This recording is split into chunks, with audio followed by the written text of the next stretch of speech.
nó là tôi vừa chế đó o tủ tủ này tủ đĩa tủ tô này tô tủ ẻ rút ná đó này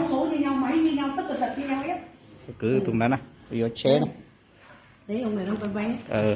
này đây một xe cho thằng cháu với thằng em nhá. Mua tại cửa hàng nhà chỉ Vân Bạo nha. Tôi vừa chế đó, chẳng có gì nữa.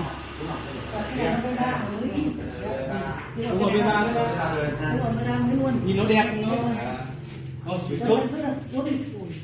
Trộn nhiều nên nhiều nữa mà. Xe mới thì. Xe mới sao sao đấy? Anh còn cái con này. Vâng. Cái này có điều kiện thì chơi con này chơi đi thôi. Anh con này là màu này được chung nhất và đẹp nhất đây. Những cái màu khác nhìn ngoài xấu lắm, cái màu đỏ đen này đâu, màu đỏ rất là đẹp nhất.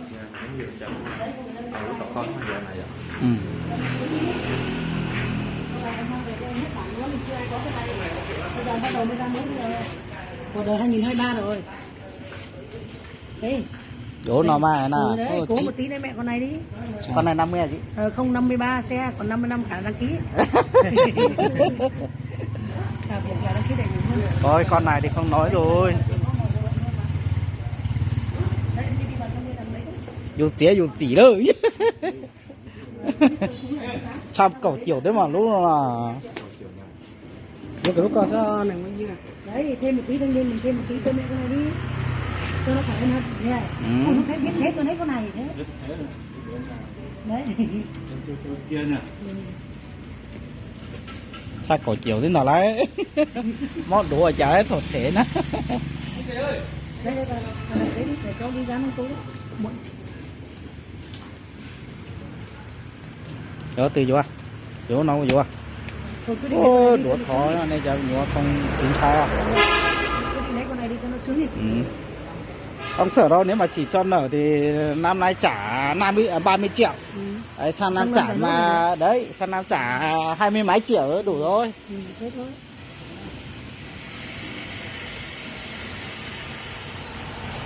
Nào được chưa? Được chút đấy.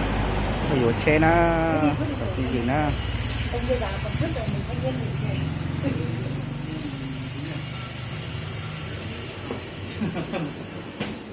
Ở đây nó hôm nay có làm không?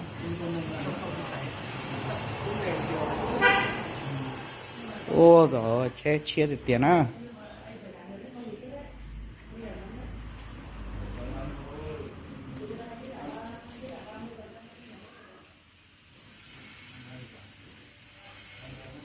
Nhà rồng nó trọng không gì nữa tôi hiểu lệnh lũ chơi trả đó từ tôi đi từ chỉ chơi nó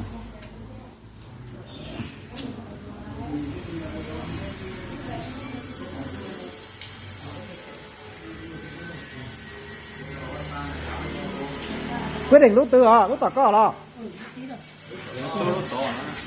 ta chú lúc tỏ có lo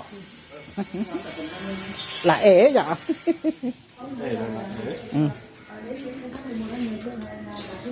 nhiều anh nói chưa lù nữa giữa tàu cũng nọ nữa nó một tàu xài nữa có tì chứ tì có tàu con lấy trẻ một tàu xài á.